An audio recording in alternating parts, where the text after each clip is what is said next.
Ela estava em pé, sob o sol quente, com as mãos calejadas segurando um punhado de capim. Não era muito, mas era tudo o que ela tinha. Os cavalos se aproximaram devagar, desconfiados no início, assim como ela tinha sido quando chegou ali, feridos, magros, esquecidos, iguais a ela. Elisa estendeu as mãos com cuidado, sem pressa, sem medo. Calma, eu também já tive medo, murmurou. O primeiro cavalo aceitou, depois o outro. E naquele instante simples, algo mudou. Não era mais só sobre alimentar animais, era sobre provar que mesmo no meio da seca, da dor e da humilhação, ainda existia cuidado, ainda existia dignidade, ainda existia força. O vento passou leve pelo curral, levantando o capim seco ao redor. O mundo ainda parecia duro, mas dentro dela não mais. Porque ali, de pé, com o coração cansado, mas firme, ela finalmente entendeu. Eles não estavam mais sobrevivendo. Eles estavam recomeçando. E ela também. Aprendi a medir o tempo pelo barulho dos grilos. Quando eles calam de repente, alguma coisa mudou. Pode ser o vento que virou, pode ser bicho no mato, pode ser a chuva chegando de mansinho pelo oeste. Aprendi isso com o Valmir, que aprendeu com o pai dele, que aprendeu olhando o céu do Maranhão a vida inteira. O Valmir foi embora há 4 anos. Não foi embora de verdade.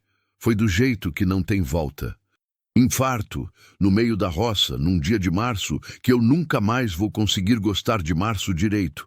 Fiquei eu, a casa de tijolo sem reboco, os 10 alqueires de terra seca, uma vaca que teima em não morrer, e esse silêncio que pesa mais do que qualquer coisa que eu já carregue no braço. Meu nome é Neuza, tenho 53 anos, mãos grossas de trabalho, cabelo branco que parei de esconder depois que o Valmir morreu porque não havia mais ninguém para me ver de outro jeito. Sou do interior do Maranhão, perto de Buriticupu, num lugar que nem nome direito tem. Todo mundo chama de Retiro dos Beiços porque tem uma curva na estrada que parece um beicinho de criança. Pelo menos era o que o Valmir dizia. E ele tinha jeito para essas coisas. Acordo todo dia às 5 da manhã. Não preciso de despertador. O corpo aprendeu sozinho, como aprende tudo que a vida repete vezes suficientes. Boto a chaleira no fogão a lenha, espero o cheiro do café tomar conta da cozinha, sento na mesma cadeira de sempre.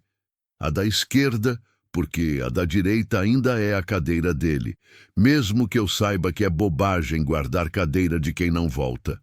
A rotina é simples e dura. Não tenho do que reclamar, mas também não tenho do que me gabar. De manhã cedo trato a Flor, que é a vaca que teima em não morrer, e eu agradeço por isso porque ela é companhia e leite ao mesmo tempo. Depois capino um pedaço da horta que cresce torta, mas cresce. Depois varro o terreiro de terra batida, que amanhece todo dia cheio de folha seca de jatobá, como se a árvore ali do lado resolvesse que meu destino é varrer eternamente. À tarde costuro, conserto, remendo. À noite sento na varanda e ouço os grilos, e às vezes ouço nada, porque o nada também tem som quando a gente presta atenção. Não tenho televisão. Tive, mas queimou num raio 3 anos atrás, e eu não tive dinheiro para comprar outra e depois fui acostumando.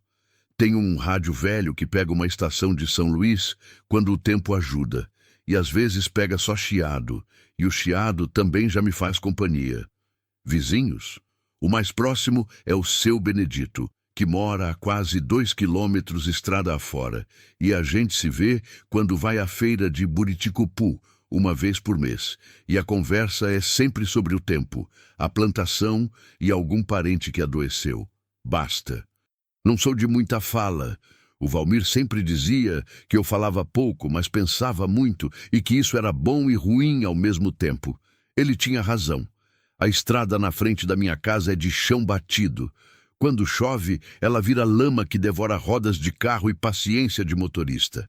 Quando não chove, que é quase sempre, ela levanta uma poeira vermelha que entra por baixo da porta, pousa em cima de tudo. E ao fim do dia, eu estou vermelha de poeira, como se a terra quisesse me marcar como sua. Acho que é isso mesmo. Sou da terra, a terra é minha. A gente se pertence de um jeito que não sei explicar direito. Naquele dia, o dia que mudou tudo, o dia que eu não sabia ainda que estava mudando, a manhã começou igual a todas as outras. O café, a cadeira da esquerda, o silêncio pesado de sempre.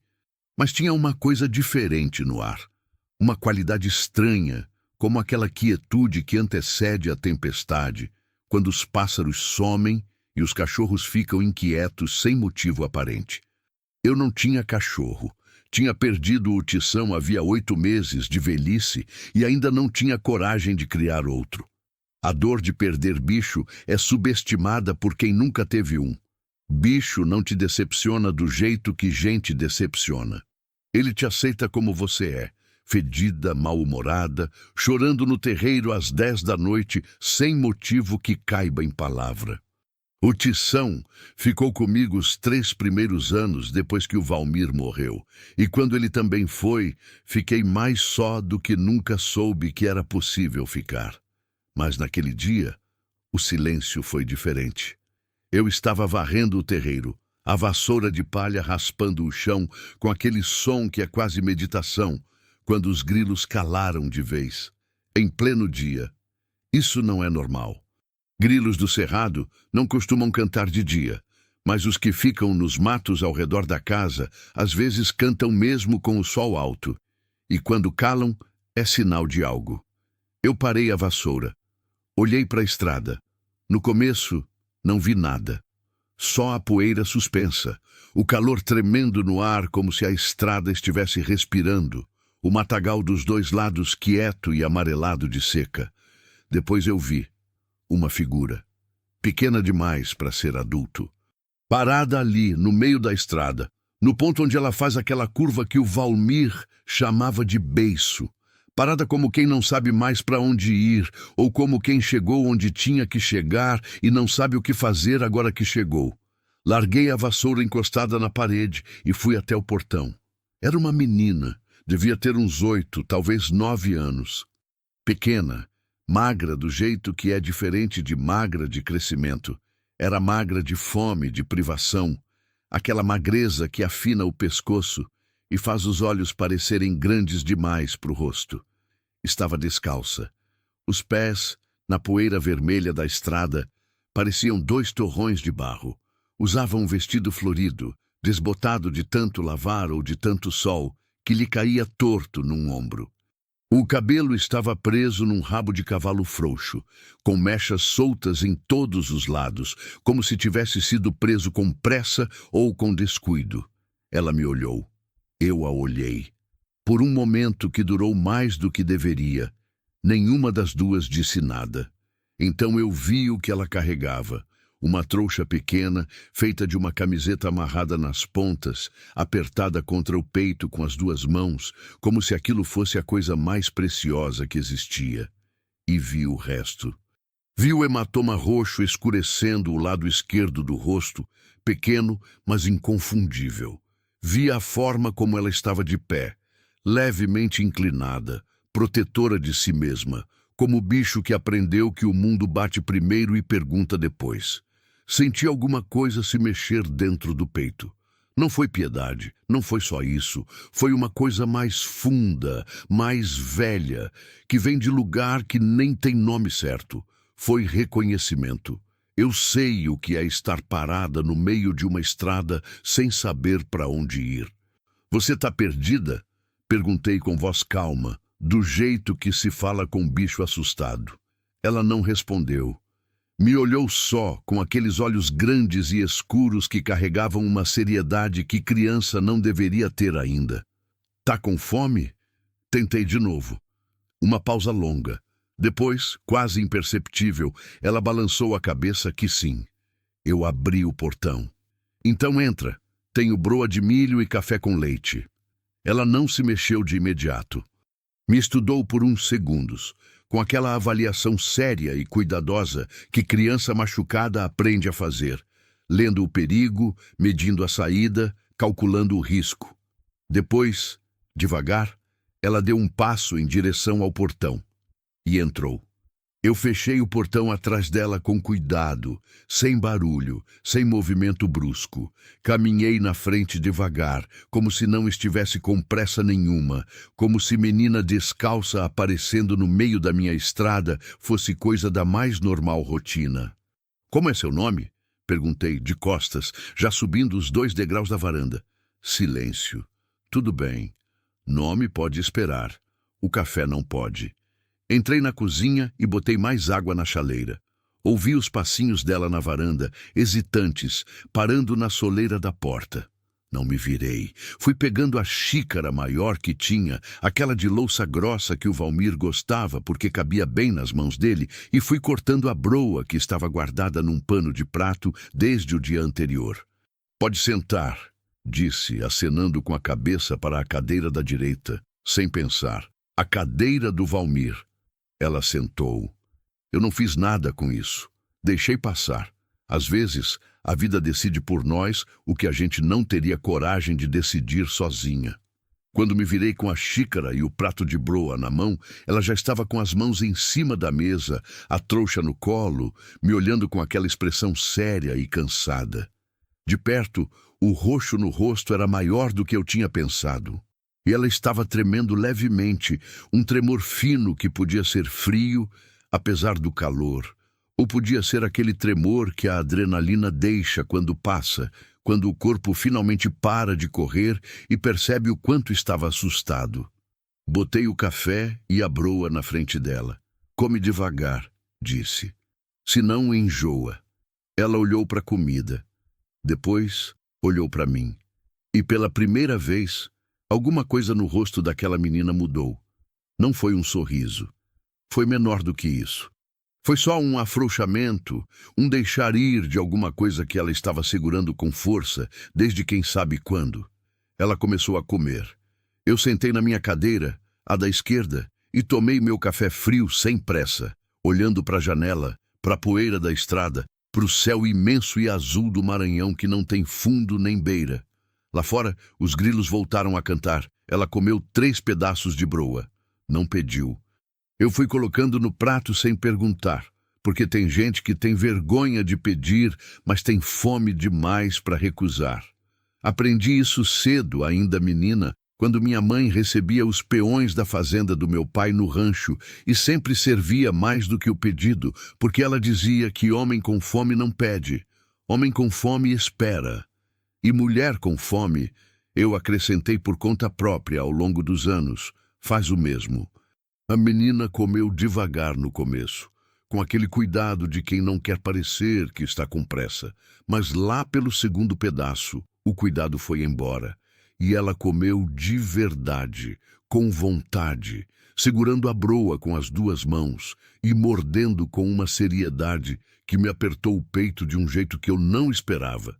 Eu fiquei quieta, não perguntei nada, não fiz conversa. Deixei o silêncio da cozinha fazer o trabalho. O barulho do fogão a lenha crepitando baixinho, o vento batendo na janela de madeira que nunca fecha direito, o som distante da flor no pasto, que às vezes bufa de um jeito que parece reclamação de pessoa. Quando a menina terminou, ficou com a xícara vazia nas mãos, olhando para dentro dela, como se estivesse lendo alguma coisa no fundo. "Quer mais café?" perguntei. Ela balançou a cabeça que sim, ainda sem falar. Levantei, fui até o fogão, voltei com a cafeteira e enchi a xícara dela. Ela colocou 3 colheres de açúcar. 3, e mexeu devagar, a colherinha tilintando na louça grossa com um som miúdo que ficou pendurado no ar da cozinha por mais tempo do que deveria. Foi então que eu olhei de verdade para o hematoma. De perto e com a luz da janela batendo no rosto dela, eu podia ver que não era só um, eram 2. Um maior na maçã do rosto esquerdo, roxo escurecendo para amarelo nas bordas. Tinha pelo menos 2 dias, talvez 3. E um menor, quase sumindo, perto da têmpora. Mais velho, 1 semana, talvez mais. Não era queda. Queda faz um hematoma. 2 hematomas em lugares diferentes, em estágios diferentes de cura. Não é queda, é outra coisa. É o tipo de coisa que eu reconheço porque já vi antes, em mulher de vizinho, em prima de conhecida, nas histórias que circulam em vila pequena em voz baixa, como se falar alto fosse invocar o mal de volta. Fiz o que sabia que devia fazer. Não disse nada sobre o hematoma, não apontei, não perguntei de onde veio. Não fiz aquela cara de preocupação exagerada que faz a pessoa se fechar igual porta trancada. Deixei ela tomar o café, deixei o silêncio continuar sendo gentil. Depois de um tempo, não sei quanto, o tempo na minha cozinha sempre andou diferente do tempo lá fora. Ela falou.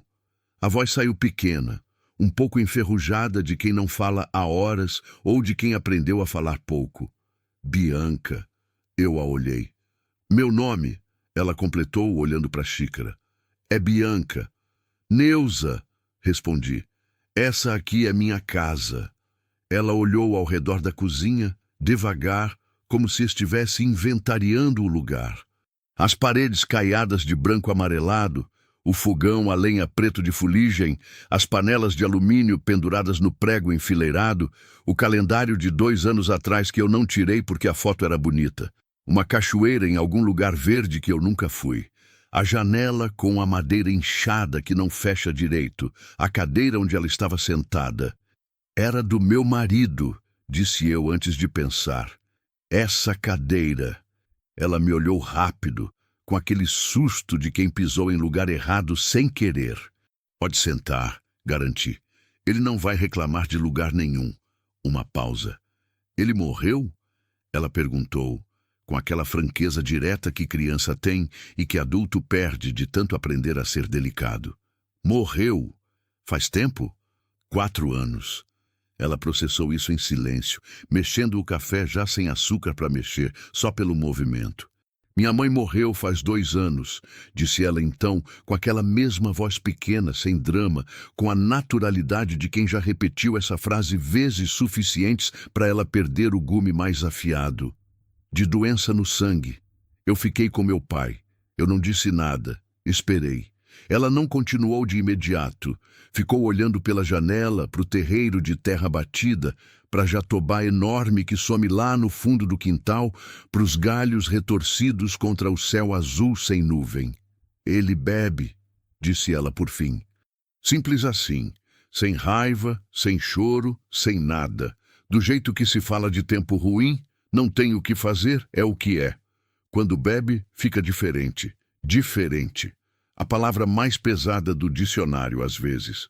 Você saiu de onde? Perguntei com cuidado. Da vila. Ela fez um gesto vago com a cabeça, indicando a direção da estrada. Lá para cima. Uns 6 quilômetros, acho. Saí cedo, ainda escuro. 6 quilômetros descalça, de madrugada, com uma trouxa feita de camiseta. Eu olhei para a trouxa que ela ainda segurava no colo, apertada contra a barriga com os 2 braços. O que você tem aí? Perguntei. Ela hesitou. Depois, devagar, afrouxou os braços e abriu um pouquinho a trouxa para eu ver. Dentro havia uma muda de roupa dobrada com capricho que parecia deslocado em tudo aquilo, uma escova de dente cor-de-rosa, um pedaço de sabonete envolto em papel e uma foto. A foto estava enrolada com cuidado, protegida por dentro de tudo, como se fosse a coisa que importava de verdade e o resto fosse só pretexto para carregá-la. Eu não pedi para ver a foto, ela era dela. Você planejou? Observei. Bianca ergueu os olhos para mim com uma expressão que eu não consegui ler de imediato. Depois, bem devagar, ela balançou a cabeça que sim. Faz tempo que eu planejava, disse ela. Só esperava uma hora que ele dormisse de vez. 9 anos, se é que ela tinha 9, e já sabia esperar o momento certo para agir. Aquilo me doeu de um jeito estranho, porque era ao mesmo tempo uma coisa triste e uma coisa que revelava uma força que essa menina nem sabia ainda que tinha. Tá bem, disse eu, levantando da cadeira com os joelhos, reclamando como reclamam sempre quando faço movimento brusco. Você vai ficar aqui hoje. Ela abriu a boca como se fosse falar alguma coisa. Protestar, perguntar, não sei. Então é favor. Adiantei, virando de costas para pegar as xícaras da mesa. É porque é tarde para ir a lugar nenhum e você precisa de um banho e de uma cama. Depois a gente vê o resto. Silêncio atrás de mim. Depois, obrigada. A voz saiu mais fina ainda, quase sem ar. E eu precisei fazer uma coisa com a boca que não fosse sorrir ou chorar, porque nenhum dos dois seria útil naquele momento. Nada não. Disse, seco, do jeito que se fala quando a coisa é simples mesmo e não precisa de peso. Vem, que eu te mostro onde é o banheiro. O banheiro era simples. Pia, vaso, chuveiro de cano que às vezes perde a pressão no fim da tarde. Peguei uma toalha limpa do armário de linho que fica no corredor, aquele cheiro de toalha guardada com sabão, cheiro de coisa cuidada, e dei para ela. Peguei um sabonete novo, ainda embrulhado, que eu guardava para visita sem saber que visita viria algum dia. A água demora um pouco para esquentar, avisei. Mas esquenta. Ela pegou a toalha com as duas mãos, abraçou junto com a trouxa e entrou no banheiro. Eu fui até o quarto de hóspedes, que na prática era depósito de coisas que eu não tinha coragem de jogar fora. E fui abrindo espaço na cama com aquela determinação de quem não quer pensar demais, só fazer. Tirei a caixa de ferramentas do Valmir, que ficava em cima da cama há 2 anos, sem motivo real. Joguei no canto. Abri a janela para tirar o cheiro de fechado. Pus um lençol limpo, dobrado em 4 no armário desde quando minha cunhada veio me visitar, logo depois que o Valmir morreu e nunca mais voltou. Da janela do quarto, eu podia ver a estrada. Ficar olhando para ela virou hábito depois que o Valmir foi. Não porque eu esperasse alguém, mas porque estrada é movimento, e eu precisava de um pouco de movimento para não achar que o mundo tinha parado junto comigo.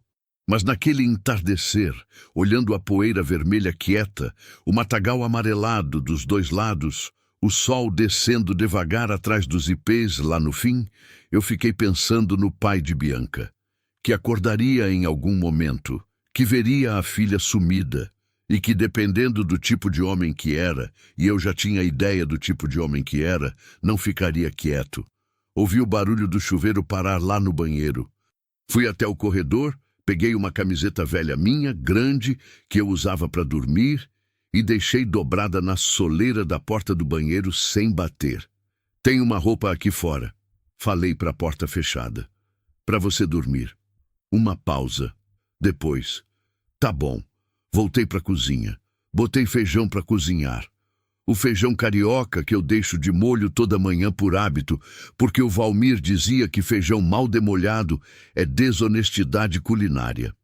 Piquei uma cebola, 2 dentes de alho, reservei o toucinho que eu tinha guardado para a semana. Não era festa, mas também não ia ser miséria.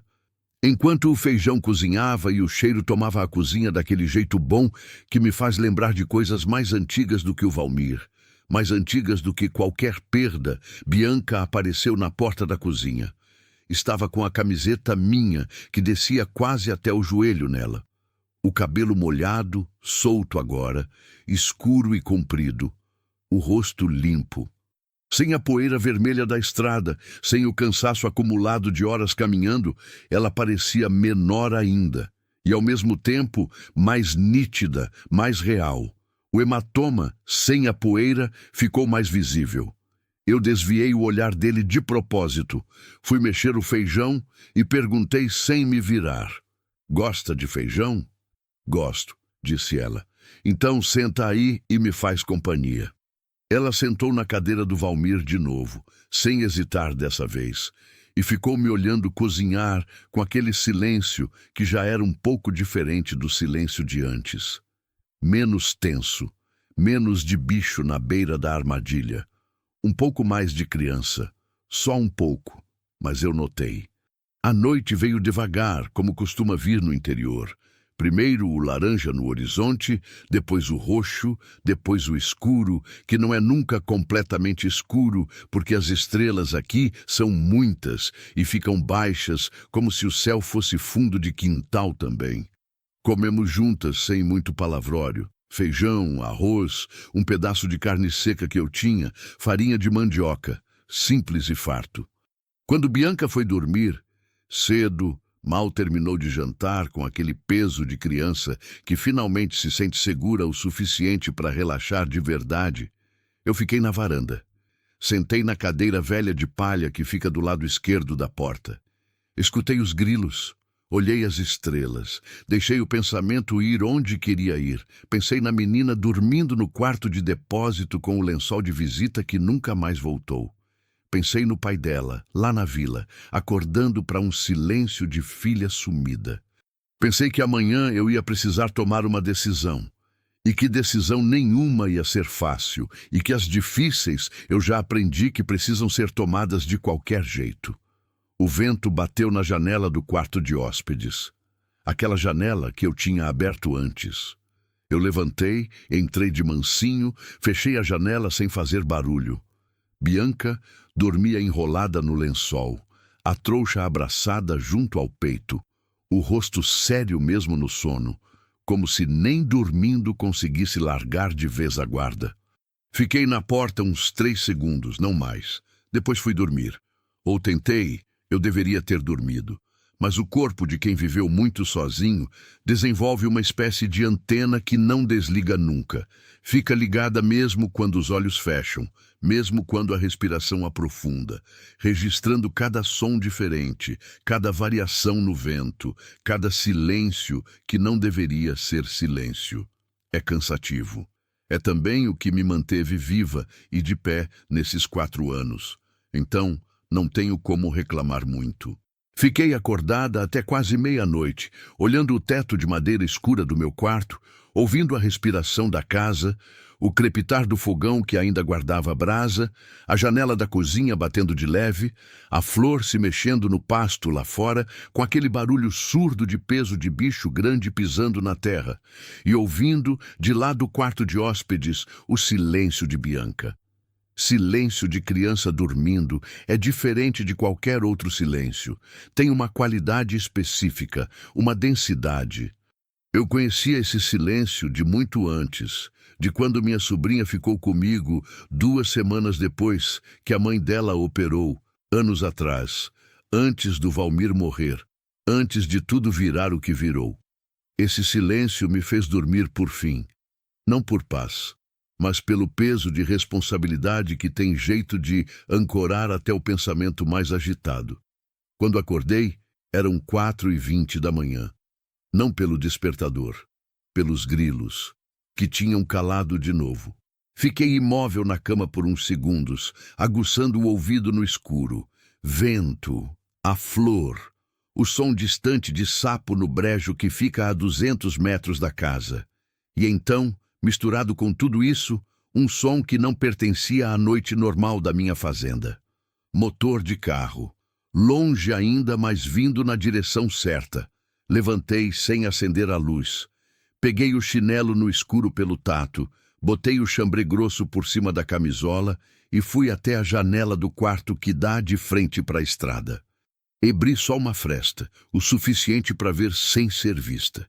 Os faróis apareceram na curva primeiro, aquele clarão amarelado que corta o escuro do cerrado e projeta sombras compridas nas árvores dos 2 lados. Uma caminhonete, velha, a julgar pelo barulho do motor, aquele engasgo de combustão que mecânico bem entendido já teria resolvido. Ela vinha devagar, mais devagar do que estrada de chão costuma pedir, do jeito de quem está procurando algo nas beiradas, ou alguém. Parou bem em frente ao meu portão. O motor ficou ligado. Os faróis também, iluminando o portão de madeira, a cerca de arame, o nome que o Valmir pintou na tábua uma vez e que o sol foi apagando aos poucos. Sítio Recanto, ele queria chamar, mas todo mundo continuou chamando de Retiro dos Beiços assim mesmo. Eu não me movi. O carro ficou parado por uns 2 minutos, talvez 3. Tempo suficiente para eu perceber que meu coração estava batendo mais rápido que o normal e que eu estava segurando o chambré com as 2 mãos sem motivo prático nenhum. Então, a caminhonete deu marcha a ré, fez uma manobra torta na estrada estreita e foi embora na direção de onde tinha vindo. O barulho do motor foi sumindo, sumindo, até a noite engolir de vez. Os grilos voltaram a cantar quase imediatamente. Fiquei na janela mais um tempo, olhando a estrada escura e vazia. Depois fui até o quarto de hóspedes, abri a porta devagar. Bianca estava no mesmo lugar, enrolada no lençol, a trouxa ainda no peito dormindo. O rosto relaxado do sono. Aquela seriedade de criança acordada temporariamente suspensa. Não a acordei. Fechei a porta com cuidado e fui fazer café antes da hora, sentada sozinha na cozinha escura, com a única chama do fogão iluminando tudo de um laranja trêmulo, pensando no que eu sabia que estava vindo e no que eu ia fazer a respeito. De manhã, eu não falei para Bianca sobre o carro. Não porque achei que não devia, mas porque precisava primeiro entender o que eu mesma ia fazer, antes de colocar mais peso nos ombros pequeninhos daquela menina. Ela já carregava o suficiente. Tomamos café juntas. Ela comeu mais do que no dia anterior. 2 pedaços de broa, um ovo mexido, um copo de leite da flor que eu tinha tirado cedo. Comer com vontade é sinal de que o corpo começou a acreditar que vai ter comida de novo. Fiquei satisfeita com isso de um jeito quieto, sem comentar. Depois do café, ela me pediu, olhando para baixo com uma timidez que contrastava com a seriedade habitual. Posso ajudar em alguma coisa? Eu a olhei. Menina de 9 anos querendo ganhar o próprio espaço, querendo não ser só peso, querendo provar que presença dela tinha valor. Vi isso claro como água. Pode, disse. Sabe tratar galinha? Ela ergueu os olhos. Tenho galinha? Perguntou, com uma surpresa genuína que me fez quase rir. Tenho 4, respondi. Ficam nos fundos. Precisa dar milho e água limpa toda manhã. Eu sei fazer, disse ela com uma segurança nova na voz, como quem reencontrou o terreno firme. Minha avó tinha galinha. Então você é a responsável pelas galinhas a partir de hoje. Ela foi. Eu fui tratar a flor.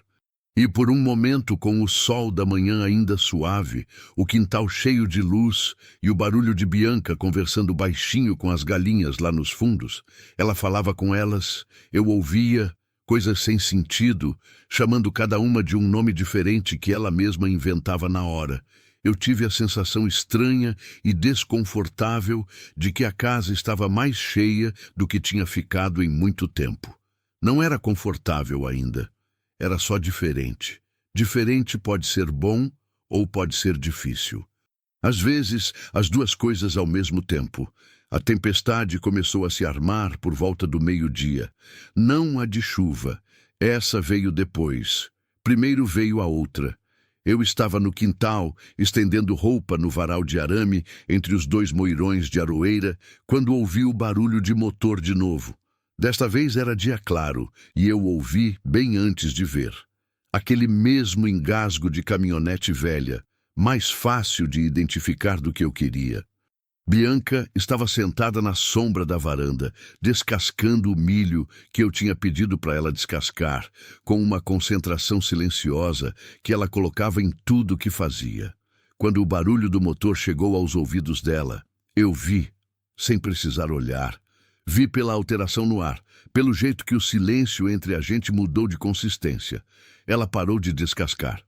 Bianca! Chamei, com voz calma, sem parar de estender a roupa como se nada fosse acontecer. Entra na casa. Ela não se mexeu de imediato. Bianca, repetia ainda calma, mas com aquele fio mais firme por baixo.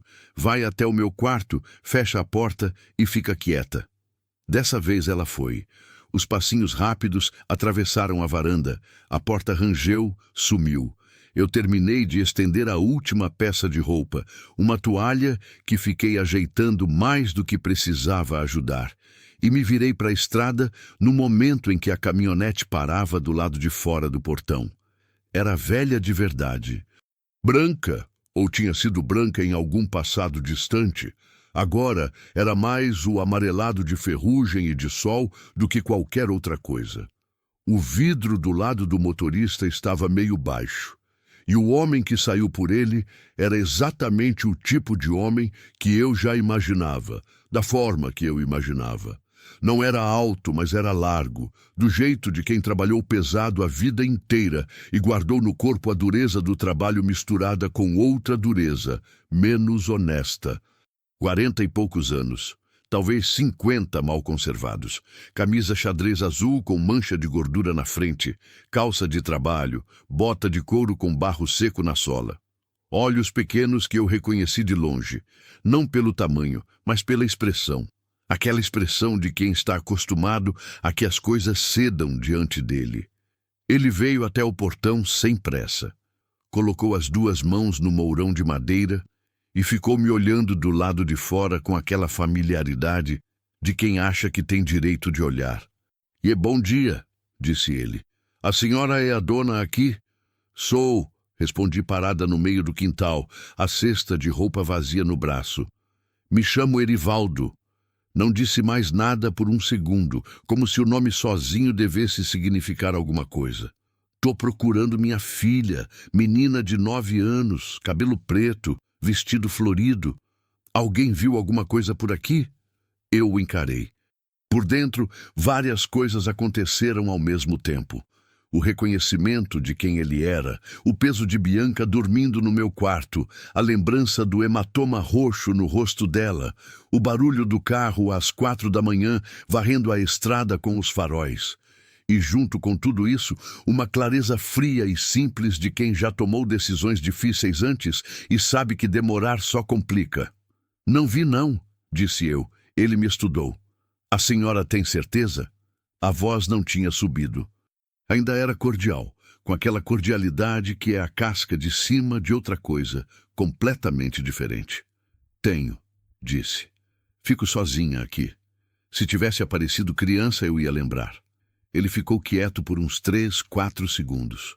Olhou para o portão fechado, olhou para casa, olhou para mim. "Se aparecer alguma coisa", disse ele por fim, "a senhora pode avisar. Eu fico na vila. Todo mundo me conhece. Erivaldo da caminhonete branca." "Tá bom", disse eu. Ele ficou mais um momento como se esperasse que alguma coisa fosse ceder. Quando não cedeu, fez um aceno com a cabeça que não era agradecimento e foi embora.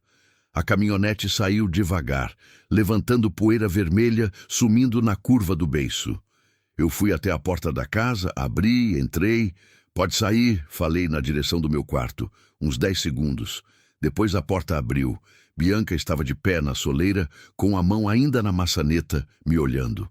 O rosto tinha recuperado aquela tensão de antes. Aquela expressão séria e dura que agora eu entendia de onde vinha. "Era meu pai", disse ela. Não era pergunta. "Era", confirmei. "A senhora falou que não me viu."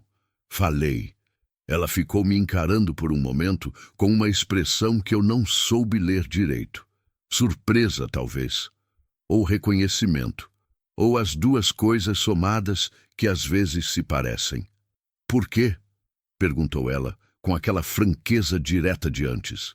Eu coloquei a cesta de roupa vazia na mesinha do corredor, devagar, ganhando tempo para responder do jeito certo.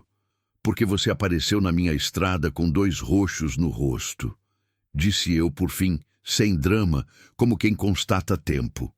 "E porque você planejou a saída, guardou a escova de dente e andou 6 quilômetros descalça de madrugada. Quando alguém faz tudo isso, tem motivo." Bianca não disse nada. "E por quê?" continuei, virando para ir para a cozinha. "Mentira que protege quem precisa não é mentira, é julgamento." Ouvi os passos dela me seguindo pelo corredor. "O que a senhora vai fazer?" perguntou ela na entrada da cozinha. "Agora?" Peguei a chaleira. "Vou fazer mais café." Pausa. "E depois vou pensar no resto." Mas o resto não me deu muito tempo para pensar.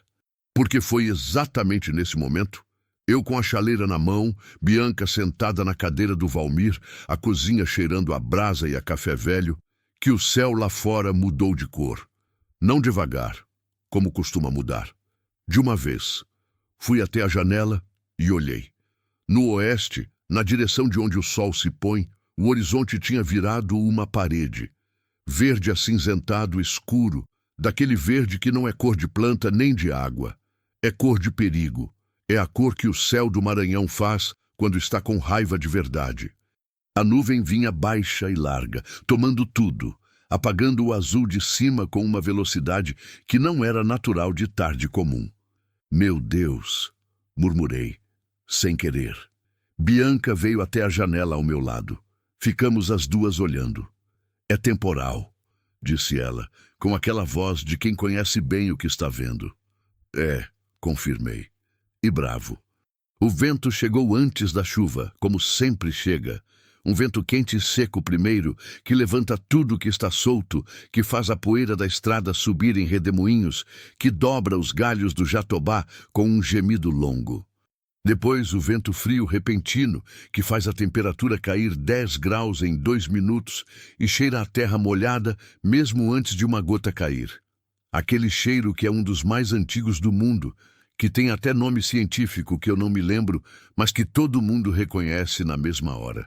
Fecha as janelas, disse eu, já me movendo. Fechamos juntas. Ela foi pelos quartos, eu fui pela cozinha e pela sala. A janela da cozinha, que nunca fecha direito, eu tranquei com um pedaço de madeira que fica guardado em cima do batente exatamente para isso. Lá fora, o jatobá gemia mais alto. A flor bufo repetido. Assustada. A vaca, lembrei. Fui até a porta dos fundos, abri e a chuva já estava chegando. Não como gotinhas de aviso, mas como parede, daquelas chuvas do Maranhão que não pedem licença, que chegam de uma vez e em 5 minutos fazem de tudo um rio. Corri para o pasto, abri o portão do curral e a flor entrou sozinha. Que bicho esperto não precisa ser convencido quando a natureza manda. Fechei o portão do curral no momento em que o temporal chegou de verdade. Fui encharcada até a porta dos fundos. Entrei pingando. Bianca estava parada no meio da cozinha, me olhando com os olhos arregalados. A senhora está encharcada, disse ela. Tô, concordei, sacudindo a água dos braços como adianta alguma coisa. Um segundo de silêncio. Então, pela primeira vez, desde que ela tinha aparecido na minha estrada, Bianca deu uma risadinha. Pequena, rápida, logo contida. Como quem não tem costume de rir e fica surpreso quando acontece. Mas foi uma risada de verdade, com os olhos junto. Eu a olhei. Ela desviou o olhar, levemente envergonhada. Tem uma toalha no banheiro, disse ela, como se precisasse justificar por que tinha rido. Eu sei onde fica a toalha na minha casa, disse eu, e deixei o canto da boca subir um pouco. O temporal durou 4 horas. 4 horas de chuva que não parava, que batia no telhado de zinco com um barulho ensurdecedor, que entrava pela fresta da janela da cozinha, mesmo com o calço de madeira, que fazia o terreiro virar uma lagoa de barro vermelho. O raio caiu 3 vezes perto o suficiente para fazer a casa tremer e Bianca segurar a beira da mesa sem perceber. E eu fingi que não vi porque ela não ia gostar de saber que eu vi. A energia foi embora na 2ª hora. Não tinha o quê? A energia aqui vai embora com qualquer chuva mais séria. Acendi as velas que guardo na gaveta da cozinha, aquelas velas grossas de parafina branca que duram a noite toda, e a cozinha ficou naquele amarelo trêmulo que faz tudo parecer mais antigo e mais íntimo ao mesmo tempo. Fizemos mingau de milho, porque era o que dava para fazer no fogão a lenha com o que tinha. Bianca mexeu a panela sem eu pedir, de pé no banco de madeira que eu botei do lado do fogão para ela alcançar, com aquela seriedade concentrada de antes, mas diferente agora. Não era a seriedade de quem está se defendendo. Era a seriedade de quem está fazendo algo que importa. Sua avó te ensinou? Perguntei, olhando ela mexer o mingau com a colher de pau. Ensinou, disse ela. Ela falava que mulher que não sabe cozinhar fica na dependência de todo mundo. Sua avó era sábia. Era. Uma pausa. Ela morreu antes da minha mãe. Eu não disse nada. Às vezes o silêncio é o único acolhimento que não atrapalha. Eu tenho mais saudade dela do que de qualquer um, disse Bianca baixinho, olhando o mingau rodando na panela. Isso é errado? Não, disse eu sem hesitar. Saudade não tem certo e errado, ela vai para onde ela precisa ir. Bianca considerou isso por um momento, mexendo o mingau. A senhora tem saudade do seu marido? Todo dia, disse eu. Mas é uma saudade que já faz parte de mim. Não dói do mesmo jeito que doía antes. Virou paisagem. Ela me olhou de lado. Paisagem? É quando você para de tentar não olhar para a dor e começa a carregar ela junto com você. Tentei explicar, sem ter certeza se estava conseguindo. Tipo quando você conhece um lugar feio, mas é o lugar onde você mora, e com o tempo você vai achando as partes bonitas dele. Não some o feio, mas não é só ele também. Bianca ficou quieta um tempo, mexendo. Acho que entendo, disse ela por fim. E pelo jeito que disse, eu achei que ela entendia de verdade. Muito mais do que uma criança de 9 anos deveria ter material de vida para entender. O temporal foi afrouxando no fim da tarde, a chuva pesada virando chuva comum, depois garoa, depois só o gotejo das calhas. O telhado de zinco foi silenciando aos poucos, e quando o silêncio voltou, era um silêncio diferente do de antes da chuva, mais limpo, mais fresco, cheirando a terra molhada e a capim lavado e a ar que acabou de ser lavado por dentro. Depois que o mingau ficou pronto e a gente comeu, eu fui até a porta da frente, abri e fiquei na varanda olhando o terreiro alagado, a estrada virada em lama, o jatobá pingando nos galhos como se ainda não tivesse terminado o que tinha a dizer. A estrada estava intransitável. Isso significava que ninguém entrava e ninguém saía até a lama secar. Um dia, talvez 2, se o sol demorasse a aparecer. Nenhuma caminhonete velha de Erivaldo ia conseguir passar por aquela estrada, agora sem atolhar até o eixo. Bianca veio se encostar na porta, atrás de mim, olhando o mesmo cenário. A estrada vai secar amanhã? Perguntou. Depois de amanhã, mais provável, disse eu. O sol vai precisar de um dia inteiro em cima. Ela ficou quieta. Então temos tempo, disse ela, não como pergunta, mas como quem está calculando alguma coisa internamente. Eu a olhei. Temos, confirmei. Tempo para quê? Nenhuma das duas disse. Mas eu sabia o que estava por vir. E ela sabia também. E às vezes o que une duas pessoas não é o que elas falam, mas o que elas sabem juntas, sem precisar colocar em palavra. Lá no fundo do quintal, atrás do jatobá ainda pingando, o último clarão do dia acendeu o céu de um laranja que parecia mentira. Aquele laranja de fim de temporal que o Maranhão faz às vezes, como se o céu estivesse pedindo desculpa pela violência de antes. Fiquei olhando até sumir, e pela primeira vez em muito tempo, não olhei sozinha. Amanhã, depois do temporal, tem um cheiro que não existe em nenhum outro momento. É a terra que respira fundo, depois de beber. É o capim que ficou dobrado pela chuva e vai se levantando devagar, com aquela dignidade lenta de coisa viva que sabe que tem tempo. É o barro vermelho ainda úmido, exalando aquele vapor quente quando o sol começa a bater, misturado com o cheiro de folha molhada e de flor que só abre depois da chuva. Umas flores miúdas amarelas que crescem na cerca e que eu nunca soube o nome, mas que o Valmir chamava de alegria de chuva, porque apareciam sempre assim, no dia seguinte, como se fossem o agradecimento da terra pela água. Acordei às 5 como sempre, mas fiquei na cama até 5:30, coisa que não faço nunca. Fiquei olhando o teto e pensando com aquela clareza que o dia novo traz antes de qualquer barulho, antes de qualquer obrigação. Pensando em Bianca, pensando em Erivaldo, pensando no que eu tinha dito a ela. Temos tempo. Como se tempo resolvesse alguma coisa por si mesmo, como se esperar fosse estratégia. Não era, eu sabia disso. Tempo não resolve. Tempo só adia. E coisa adiada cresce torta. Quando levantei, a casa ainda estava quieta. Fui até o quarto de hóspedes, abri a porta com cuidado. Bianca dormia de lado, de frente para a parede, o joelho dobrado, puxado para o peito, a trouxa encostada na cabeça como travesseiro extra. O lençol estava meio enrolado na cintura. Os pés descalços saíam para fora da cama, pequenos, com a planta ainda levemente avermelhada dos 6 quilômetros da noite anterior. Fechei a porta.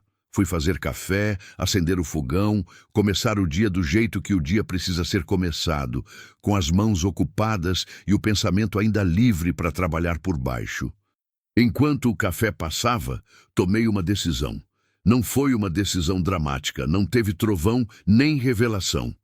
Foi do tipo que chega quieto, como chega a maioria das decisões certas. Simplesmente você percebe que já sabe o que vai fazer, que já sabia antes de sentar para pensar, e que todo o pensamento foi só o tempo que você precisou para aceitar o que já era verdade. Eu ia precisar de ajuda. Não gosto de pedir ajuda. Nunca gostei.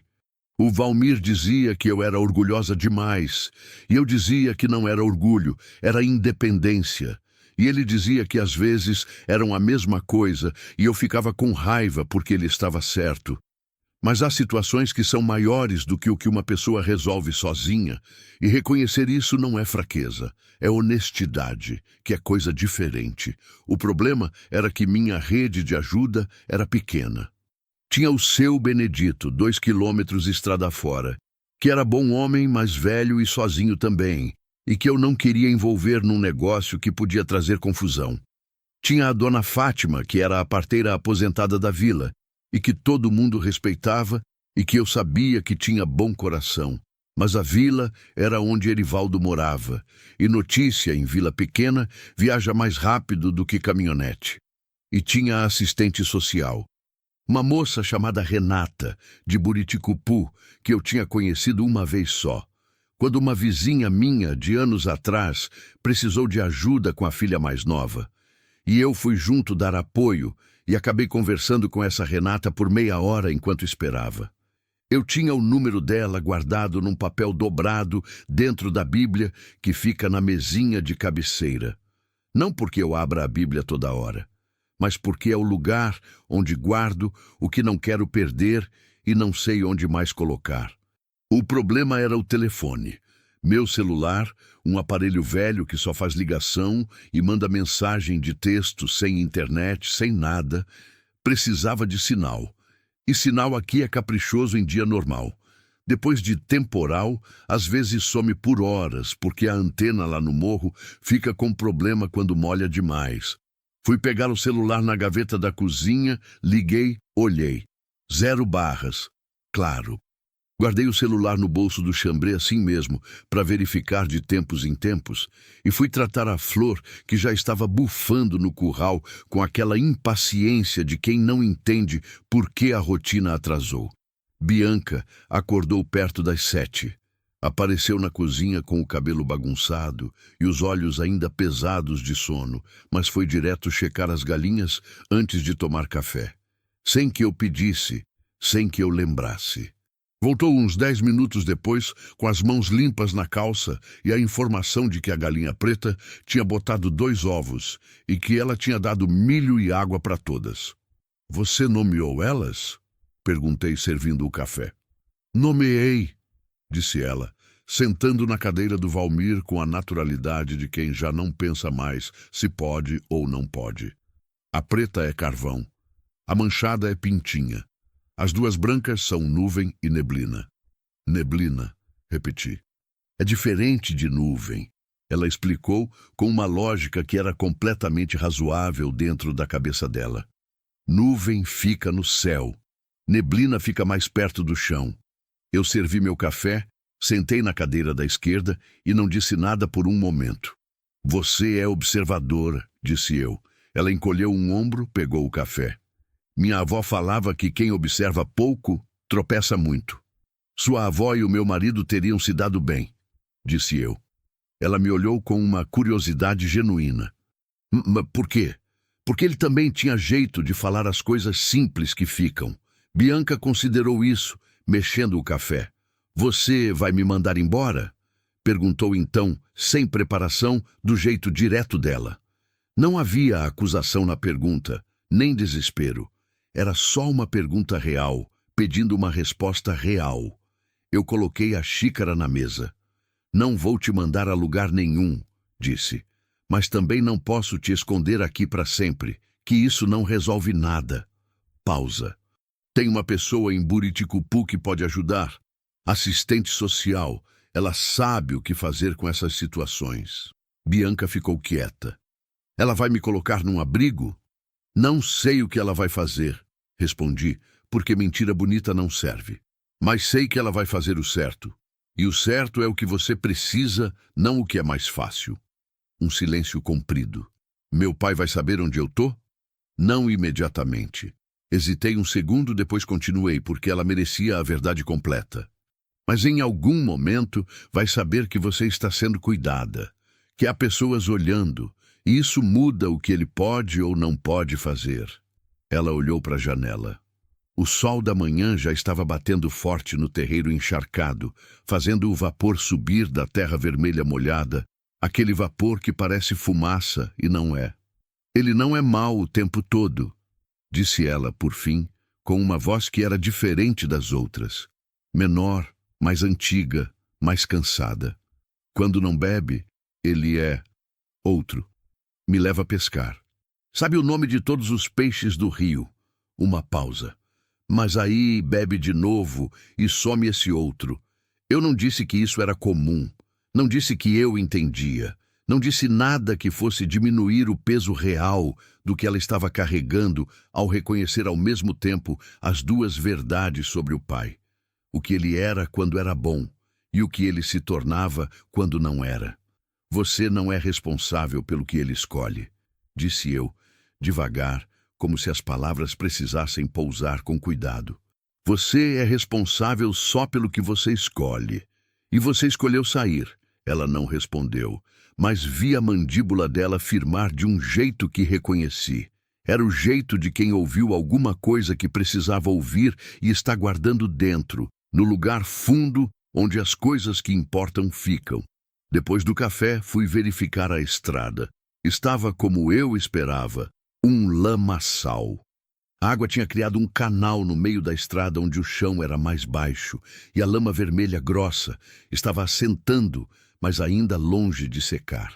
2 dias de sol forte, talvez. 1 dia e meio se o vento ajudasse. Voltei para casa e peguei o celular do bolso. Uma barra, instável piscando, mas uma barra. Fui até o quarto, peguei a Bíblia da mesinha, abri. O papel estava ali, dobrado em 4, a letra da Renata escrita com caneta azul, o número com DDD. Liguei. Caiu na caixa postal na primeira tentativa. Tentei de novo. Caiu de novo. Na terceira tentativa, o sinal sumiu completamente. Guardei o celular com uma frustração que não deixei mostrar no rosto, porque Bianca estava me olhando da porta do quarto, encostada no batente, com aquela capacidade dela de ler situação sem que ninguém explique. Não pegou? Perguntou. Não pegou, confirmei. Mas vai pegar. É questão de esperar o sinal voltar. Ela assentiu, enfiou as mãos nos bolsos da calça. Uma calça velha minha dobrada na barra que eu tinha dado para ela de manhã. E foi até a varanda. Fui atrás. Ficamos as duas sentadas nos degraus da varanda, olhando o terreiro molhado, o jatobá escorrendo as últimas gotas dos galhos, as galinhas que Bianca já tinha soltado do cercado e que andavam pelo quintal com aquela dignidade ridícula e séria que galinha tem, pisando com cuidado na lama como se fossem damas em baile errado. Carvão não gosta de lama, observou Bianca. A galinha preta estava parada no mesmo lugar, olhando o terreiro encharcado com uma expressão, tanto quanto galinha tem expressão, de indignação completa. Carvão vai ter que aceitar, disse eu. A lama não vai secar mais rápido porque ela não gosta. Um silêncio. Depois Bianca deu aquela risadinha de novo. Um pouco maior desta vez, um pouco mais confiante, como se estivesse descobrindo que rir era coisa que podia fazer sem pedir licença. Fiquei olhando para ela de canto de olho. Via uma criança que tinha aprendido cedo demais que o mundo não era seguro e que estava descobrindo, devagar, com desconfiança ainda, mas descobrindo que havia lugares e pessoas que podiam ser outra coisa. Não salvação, não conto de fada, só outra coisa. Um intervalo, uma respiração. Pensei no Valmir. Ele teria gostado dela. Teria inventado história de peixe para contar, teria ensinado o nome das plantas do cerrado, teria tratado ela com aquela leveza natural que ele tinha com criança, como se fosse a coisa mais normal do mundo, sem esforço, sem performance. Sentia a ausência dele de um jeito diferente do de sempre, não a dor afiada do começo, nem o vazio sordo de depois. Era uma saudade que tinha forma de gratidão. Gratidão por ter tido, mesmo que não fosse para sempre. Pensei que talvez isso fosse o que eu tinha tentado explicar para ela sobre paisagem, que a dor não vai, mas muda de natureza, que você aprende a olhar para ela sem que ela te derrube. Foi nesse momento que eu ouvi. O som chegou de longe, do fim da estrada, antes de qualquer forma aparecer. Um motor, diferente da caminhonete de Erivaldo, mais leve, mais novo, uma motocicleta. Bianca ouviu também. Vi o ombro dela firmar. Fica aqui, disse eu, levantando. Fui até o portão. A moto parou do lado de fora. O rapaz que desceu era jovem, 20 e poucos anos, capacete de trabalho, colete laranja de agente de saúde. Tirou o capacete, me olhou com o cansaço específico de quem percorreu estrada de barro por quilômetros antes de chegar. Bom dia, disse ele com o sotaque de quem cresceu na região. Sou o Daniel, agente de saúde do posto de Buriticupu. Estou fazendo visita nas casas mais isoladas depois do temporal, verificando se está tudo bem. Olhei para ele. Olhei para o colete laranja. Pensei na Renata que não atendia o telefone. Tá tudo bem aqui, disse, mas eu preciso de um favor. Ele me olhou com atenção. Você conhece a assistente social Renata, do CRAS de Buriticupu?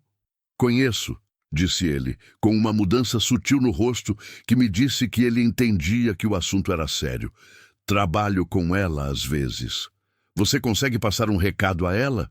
Falei baixo, de forma que não carregasse até a varanda.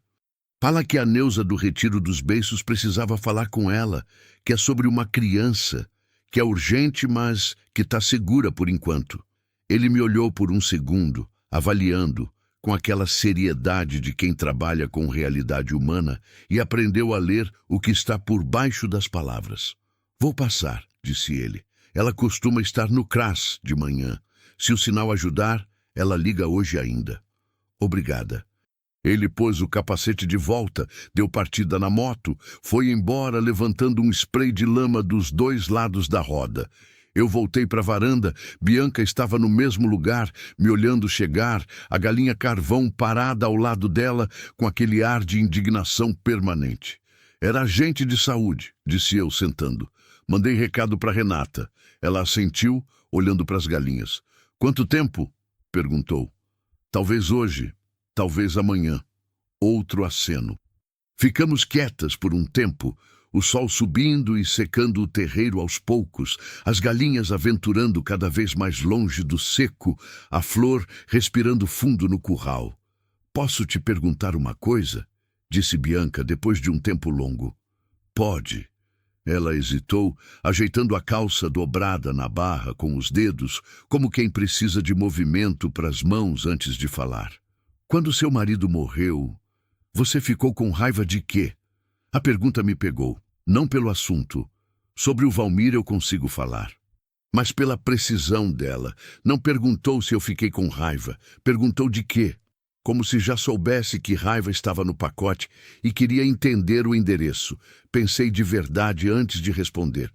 De tudo que não falei, disse eu por fim.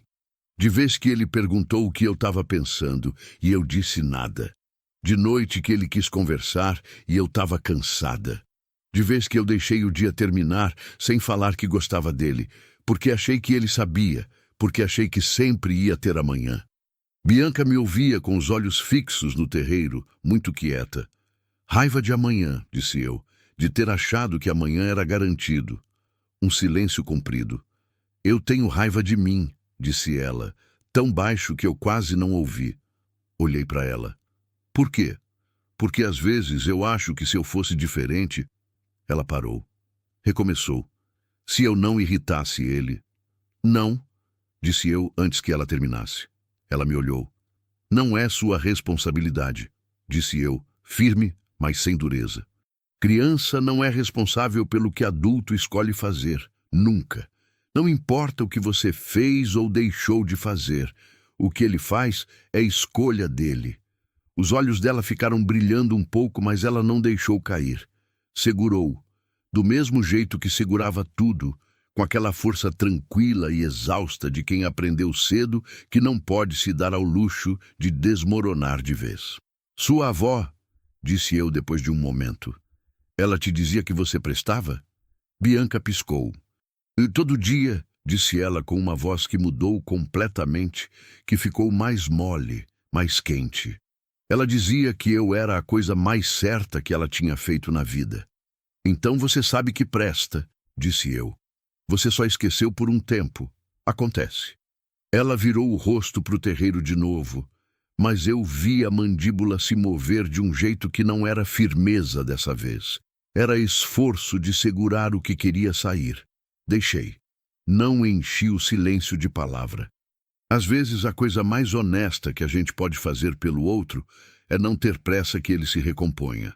É só ficar. É só deixar o tempo ser do tamanho que precisa ser. O celular vibrou no meu bolso. Tirei. 2 barras. Uma mensagem de número desconhecido. Oi, Neuza, aqui é a Renata do CRAS. Recebi seu recado pelo Daniel. Posso ligar agora? Mostrei a tela para Bianca sem falar nada. Ela leu. Depois, devagar, balançou a cabeça que sim. Liguei. A voz da Renata era exatamente como eu lembrava, direta, prática, com aquela calma de quem já ouviu muita história difícil e aprendeu a não se afobar sem perder a humanidade. Contei o necessário, sem enfeitar. Criança de 9 anos, vindo de situação de violência doméstica. Pai buscando, comigo por 2 dias. Renata ouviu tudo sem interromper. Depois disse, você fez certo em acionar. Vou acionar o conselho tutelar hoje ainda. Amanhã cedo, se a estrada deixar, eu venho pessoalmente. A estrada vai estar melhor amanhã, disse eu. Tá bom. Uma pausa. Neuza, você explicou para ela o que vai acontecer? Olhei para Bianca, que estava me olhando. Tô explicando agora, disse. Desliguei. Guardei o celular devagar. Então encarei aquela menina séria, de olhos grandes e cabelo bagunçado, sentada no degrau da minha varanda, com uma galinha chamada Carvão ao lado, carregando uma trouxa feita de camiseta com uma foto lá dentro que eu nunca pedi para ver, e pensei que às vezes a vida coloca certas pessoas no seu caminho não porque você tem o que elas precisam, mas porque elas têm o que você precisava lembrar. Que presença importa? Que ficar ao lado de alguém, mesmo sem saber o que vai acontecer depois, já é uma forma de amor que não precisa de nome mais complicado do que esse. Renata vem amanhã, disse eu. Ela é boa pessoa. Você pode confiar. Bianca assentiu. Depois de um silêncio que teve a qualidade de uma respiração funda, ela disse, a senhora também é boa pessoa. Não soube o que fazer com aquilo. Então, fiz o que sempre faço quando não sei. Me levantei, sacudi a poeira da calça e disse, vou fazer almoço. Você vem me ajudar ou fica aqui inventando nome de galinha? Ela se levantou. As 2 coisas, disse ela. E entrou na casa na minha frente, passando por mim, com aquela passada curta e séria que já estava começando a aprender a reconhecer de longe. Eu fui atrás. E o sol foi secando a lama devagar, como o sol do Maranhão sempre faz. Sem pressa, mas sem parar. Renata chegou às 9 da manhã. O sol já estava alto e o terreiro tinha secado o suficiente para deixar passar carro. Ainda tinha lama nas beiradas, ainda tinha poça vermelha nos buracos, mas o meio da estrada tinha firmado. Eu ouvi o carro dela de longe, um motor diferente da caminhonete de Erivaldo, mais novo, mais regular. e senti alguma coisa no peito que era alívio e peso ao mesmo tempo. Porque o que você espera para resolver o problema, quando chega, também significa que o problema vai ser de fato enfrentado, e enfrentar é diferente de esperar. Bianca estava na cozinha comigo quando o carro parou lá fora. Ela parou de mexer os ovos mexidos que estava preparando. Ela tinha acordado antes de mim, coisa que me surpreendeu, e quando cheguei na cozinha, já estava no banco de madeira do lado do fogão, a colher de pau na mão, os ovos na frigideira, com uma concentração que parecia precisar mais do que a tarefa pedia. Pensei que ela não tinha dormido muito. Pensei que eu também não. É ela? Disse eu, olhando pela janela. Bianca assentiu, sem se virar. Termina os ovos, disse eu. Eu vou abrir o portão. Renata era mais jovem do que eu lembrava. Ou talvez eu tivesse envelhecido mais do que percebi nesses anos, e todo mundo fosse parecendo mais jovem por contraste. 30 e poucos anos, cabelo preso, roupa simples, uma bolsa grande de tecido no ombro. Veio andando até o portão com aquele passo de quem está acostumado a entrar em casa de desconhecido e sabe que a forma como você chega já diz alguma coisa sobre quem você é. Neuza, disse ela com um sorriso direto, sem exagero. Obrigada por ter acionado. Obrigada por ter vindo, respondi, abrindo o portão. Entramos juntas. Pelo caminho, em voz baixa, contei o que eu não tinha contado pelo telefone. O detalhe dos 2 hematomas, a trouxa planejada, os 6 quilômetros descalça, o pai rondando de carro na madrugada e depois aparecendo de dia. Renata o via andando, sem me interromper, fazendo só aquele aceno de cabeça de quem está registrando cada detalhe no lugar certo. Entramos na cozinha. Bianca tinha terminado os ovos e estava sentada na cadeira do Valmir, o prato na frente dela, as mãos no colo. Não estava comendo, estava só esperando, com aquela postura ereta e aquele olhar direto que ela tinha quando estava se preparando para alguma coisa. Renata parou na entrada da cozinha. Não avançou imediatamente. Ficou no vão da porta por um momento, deixando Bianca ter tempo de olhar para ela, de medir, de avaliar. Do mesmo jeito que eu tinha ficado no portão quando Bianca chegou, 2 dias atrás, deixando espaço para que o bicho assustado decidisse por conta própria se valia a pena confiar. Oi, Bianca, disse Renata com voz normal, sem aquele tom adocicado que adulto às vezes usa com criança, e que criança percebe imediatamente como desonestidade disfarçada de gentileza. Me chamo Renata. Posso sentar? Bianca olhou para mim. Eu fiz um aceno pequeno com a cabeça. Ela olhou de volta para Renata. Pode, disse. Sentei na minha cadeira, a da esquerda. Renata sentou do outro lado da mesa. E por um momento as 3 ficamos ali. A cozinha cheirando a ovo mexido e café e madeira velha. O sol da manhã entrando pela janela que não fecha direito, o som distante da flor e das galinhas lá fora. Renata não abriu a bolsa. Não tirou papel. Não fez nada que parecesse oficial. Só ficou com as mãos na mesa, olhando para Bianca com uma atenção que era diferente de avaliação. Era presença, simplesmente. Você quer me contar o que aconteceu? Perguntou. Do jeito que você quiser, com as palavras que você tiver. Bianca ficou quieta por um tempo. Depois contou. Não foi de uma vez, não foi linear, não foi sem pausa. Foi do jeito que história difícil costuma sair quando finalmente sai, aos pedaços, com silêncios no meio, com voltas, com aquelas digressões que parecem desvio, mas são o caminho real. Ela falou da mãe que morreu, da avó que morreu antes, do pai que pescava e sabia o nome dos peixes e ficava semanas sem beber, e nesses períodos era outro. Ela repetiu isso, outro, como se as 2 versões fossem de fato pessoas distintas que habitavam o mesmo corpo por revezamento. E falou do pai que bebia e ficava diferente, e o que diferente significava em detalhe, ela não entrou, mas não precisou, porque os hematomas já tinham contado essa parte.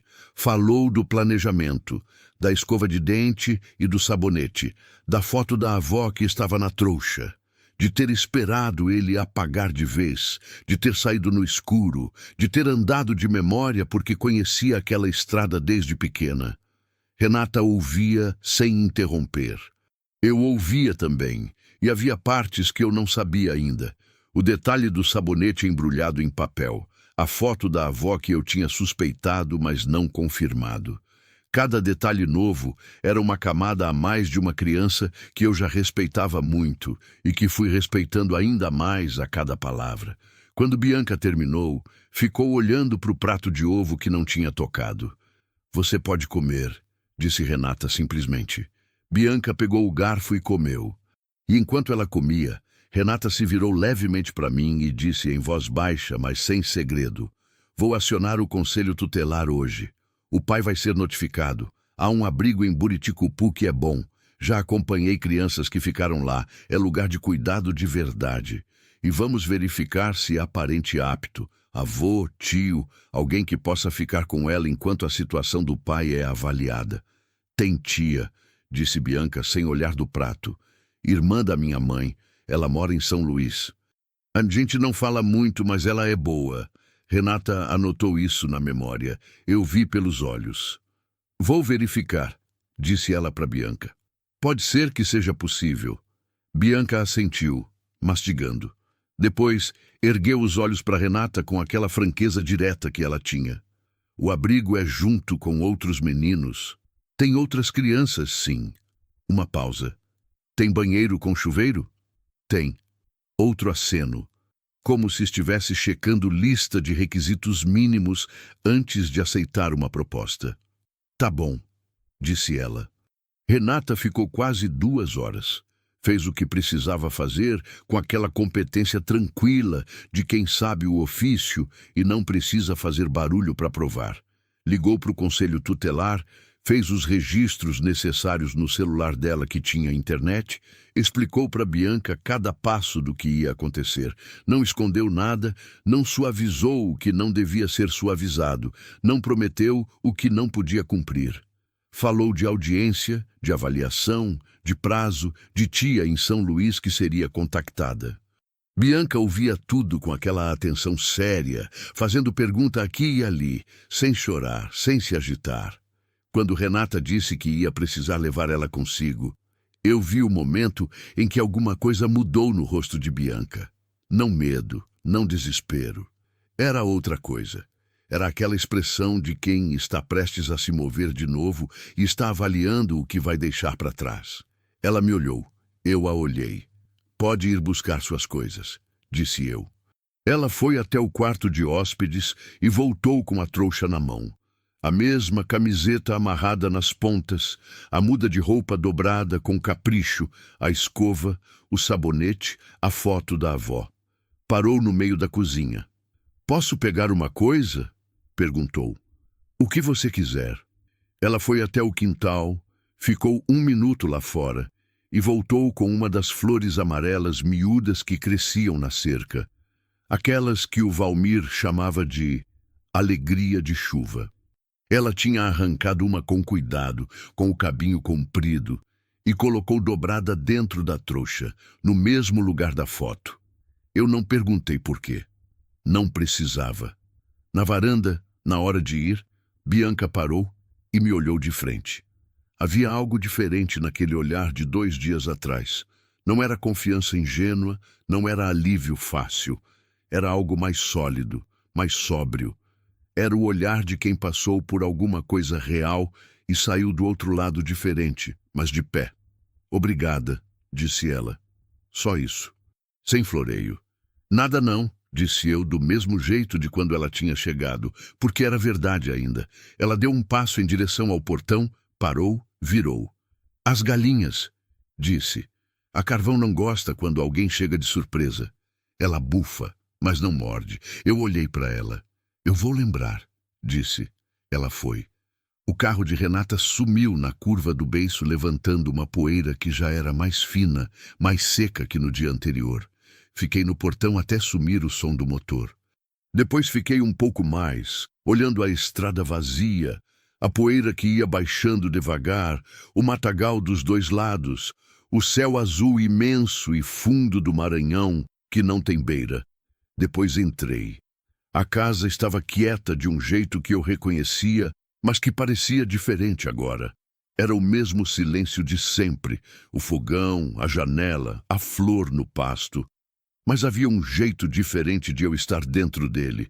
Como se o silêncio tivesse mudado de temperatura ou de cor, e eu ainda estivesse aprendendo o nome da cor nova. Fui até a cozinha. A cadeira do Valmir estava do jeito que Bianca tinha deixado. Levemente afastada da mesa, virada 1 grau para a esquerda, como se alguém tivesse acabado de levantar dela. Fiquei olhando por um momento. Depois puxei a cadeira, sentei nela. Não sei por que fiz isso. Talvez para ver como era. Talvez porque 4 anos é tempo demais para deixar cadeira vazia, e às vezes a vida manda alguém para sentar nela justamente para você perceber que ela pode ser ocupada de novo. Não pelo mesmo, nunca pelo mesmo, mas por presença real, por calor humano, pelo simples fato de que mesa posta para uma só pessoa é mesa pela metade. Era uma cadeira. Era uma cadeira boa, de madeira firme, com um assento gasto no lugar certo de tanto uso. O Valmir tinha escolhido ela numa feira de Buriticupu, anos atrás, porque ele dizia que cadeira de comer precisava ter a altura certa para não doer o cotovelo na mesa.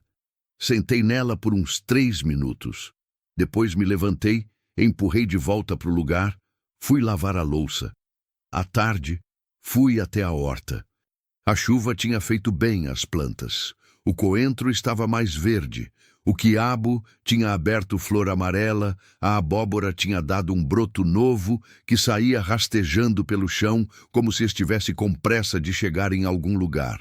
Capinei o que precisava, amarrei o tomate que tinha tombado com o vento, molhei onde a chuva não tinha chegado direito por causa da cobertura do jatobá. Trabalho de mão na terra faz bem para a cabeça, sempre fez. O pensamento vai junto com o movimento, processa por baixo sem precisar de atenção direta. E quando você termina, o canteiro está capinado e alguma coisa dentro de você está um pouco mais arrumada também, sem que você tenha percebido quando arrumou. Fiquei pensando em Bianca e na tia de São Luís. Fiquei pensando em Erivaldo, que seria notificado, que teria que responder por alguma coisa, que talvez aquilo fosse a única chance que ele tinha de enxergar o tamanho do estrago antes que ficasse grande demais para qualquer conserto. Não senti raiva dele. Não senti pena também. Senti aquela coisa distante e triste que é diferente dos dois. O reconhecimento de que pessoa que faz o que ele fazia com a própria filha é pessoa que está sofrendo de algum jeito que também não sabe nomear. E que o sofrimento sem nome às vezes vira violência sem motivo e que isso não justifica nada, mas também não é simples. Pensei que o mundo seria diferente se mais gente tivesse alguém que ficasse ao lado na hora certa. Não salvação, só presença, só alguém que abra o portão. Quando voltei do quintal, o sol estava começando a alaranjar o horizonte, aquele processo lento e suntuoso do fim de tarde do interior, que nenhuma cidade grande tem, porque cidade grande tem prédio demais, para deixar o horizonte aparecer inteiro.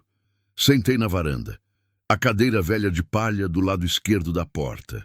Meu lugar. Os grilos começaram como sempre começam. Depois 2, depois tantos que viram um só som. O som da noite chegando. O som que aprendi a usar para medir o tempo quando o relógio não basta. E então vi. No lado da cerca, onde Bianca tinha arrancado a florzinha de manhã, havia outras, várias outras, miúdas e amarelas, que eu nunca tinha prestado atenção porque estavam sempre ali, e coisa que está sempre ali a gente para de ver. A alegria de chuva do Valmir. Crescendo na cerca como sempre cresceu, em silêncio, sem pedir nada, sem que eu precisasse fazer nada além de deixar. Fiquei olhando por um longo tempo. 3 semanas depois, recebi uma mensagem de Renata. Curta, direta, do jeito dela. Bianca está com a tia em São Luís. Adaptando bem.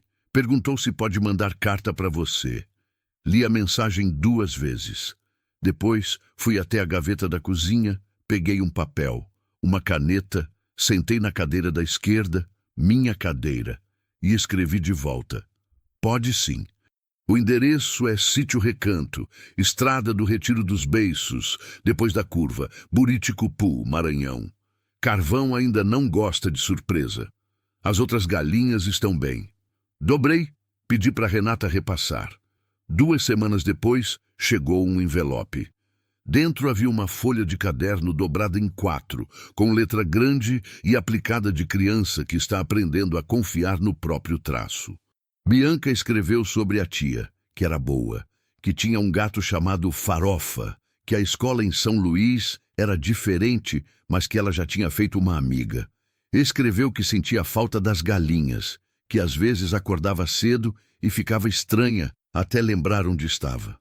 No fim da folha, depois de uma linha em branco, como se tivesse pensado antes de escrever, havia uma frase só. A senhora me ensinou que paisagem pode ser bonita mesmo quando dói. Tô aprendendo a olhar. Dobrei o papel do mesmo jeito que estava. Guardei dentro da Bíblia, do lado do número de telefone da Renata, do lado das coisas que não quero perder e não sei onde mais colocar. Hoje é dia comum. Acordei às 5, fiz café, sentei na cadeira da esquerda e depois de tomar o café, fiz uma coisa que não fazia há 4 anos. Puxei a cadeira da direita e coloquei ela do lado de fora, na varanda, onde o sol da manhã bate primeiro. Não porque alguém vá sentar, mas porque cadeira guardada para sempre no mesmo lugar, por medo de mudar, é cadeira que vira monumento, e monumento é coisa de quem já morreu, e eu não morri. Vou comprar um cachorro. Não decidi ontem, decidi essa manhã. Enquanto o café esfriava e os grilos iam parando de cantar um por um, e o dia ia chegando com aquela luz nova que o Maranhão tem toda manhã, como se fosse a primeira vez. Vou comprar um cachorro e vou dar um nome que o bicho mereça, nome escolhido com cuidado, como Bianca fazia com as galinhas. Não sei se vou ver Bianca de novo. Talvez sim, talvez não.